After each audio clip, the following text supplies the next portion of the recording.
Genèse, chapitre 11. Toute la terre avait une seule langue et les mêmes mots. Comme ils étaient partis de l'Orient, ils trouvèrent une plaine au pays de Shinéar, et ils y habitèrent. Ils se dirent l'un à l'autre, « Allons, faisons des briques et cuisons-les au feu. » La brique leur servit de pierre, et le bitume leur servit de ciment. Ils dirent encore, « Allons, bâtissons-nous une ville et une tour dont le sommet touche au ciel, et faisons-nous un nom, afin que nous ne soyons pas dispersés sur la face de toute la terre. » L'Éternel descendit pour voir la ville et la tour que bâtissaient les fils des hommes. Et l'Éternel dit, « Voici, ils forment un seul peuple, et ont tous une même langue, et c'est là ce qu'ils ont entrepris. Maintenant, rien ne les empêcherait de faire tout ce qu'ils auraient projeté. Allons, descendons, et là confondons leur langage, afin qu'ils n'entendent plus la langue les uns des autres. » Et l'Éternel les dispersa loin de là, sur la face de toute la terre, et ils cessèrent de bâtir la ville. C'est pourquoi on l'appela du nom de Babel, car c'est là que l'Éternel confondit le langage de toute la terre. Et c'est de là que l'Éternel les dispersa sur la face de toute la terre. Voici la postérité de Sem.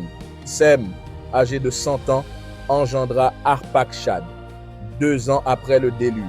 Sem vécut, après la naissance d'Arpachshad, 500 ans, et il engendra des fils et des filles. Arpachshad, âgé de 35 ans, engendra Shélach.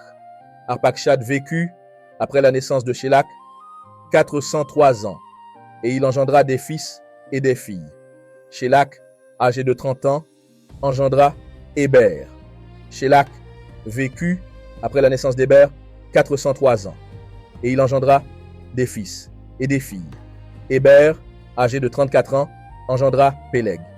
Héber vécut, après la naissance de Péleg, 430 ans, et il engendra des fils et des filles. Péleg, âgé de 30 ans, engendra Reu. Péleg vécut, après la naissance de Reu, 209 ans, et il engendra des fils et des filles. Reu, âgé de 32 ans, engendra Sérug. Reu vécut, après la naissance de Sérug, 207 ans, et il engendra des fils et des filles. Sérug, âgé de 30 ans, engendra Nachor. Sérug vécut, après la naissance de Nachor, 200 ans, et il engendra des fils et des filles. Nachor, âgé de 29 ans, engendra Térak. Nachor vécut, après la naissance de Térak, 119 ans, et il engendra des fils et des filles. Térak, âgé de 70 ans, engendra Abram, Nachor et Haran. Voici la postérité de Térak. Térak engendra Abram, Nachor et Haran. Haran engendra Lot. Haran mourut en présence de Térak, son père, au pays de sa naissance à Ur en Chaldée. Abram et Nachor prirent des femmes.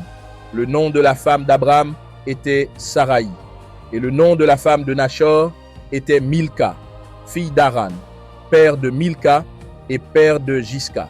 Saraï était stérile, elle n'avait point d'enfant.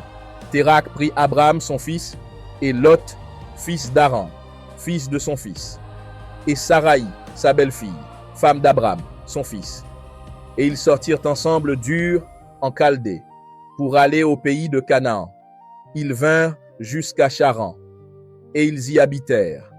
Les jours de Térak furent de 205 ans, et Térak mourut à Charan.